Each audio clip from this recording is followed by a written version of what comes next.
मुमकिन तूफान बिपरजॉय से पहले ही कराची के मुख्तलिफ इलाकों में बिजली की बंदिश शुरू हो गई।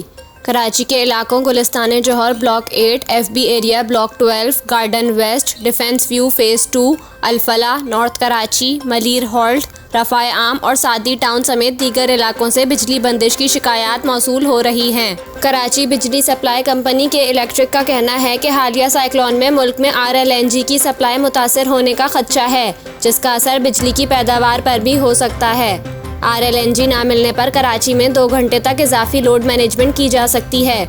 लोड मैनेजमेंट का इतलाक मुस्तस्ना सार्फिन पर भी होगा। चीफ मेट्रोलॉजिस्ट सरदार सरफराज ने कहा कि समंदरी तूफान बिपरजॉय की शिद्दत में कुछ कमी आई है और कराची में ख़तरनाक सूरत हाल नहीं। उन्होंने कहा कि साइक्लोन कराची के जुनूब से निकल जाएगा। इस वक्त समंदरी तूफान का रुख शुमाल की तरफ है, जो शुमाल मशरिक की तरफ हो जाएगा। तूफान केटी बंदर और भारतीय गुजरात से गुजरेगा या टकराएगा। तूफान के पेश नज़र कराची में आज भी हल्की और दरमियानी बारिश का इम्कान है।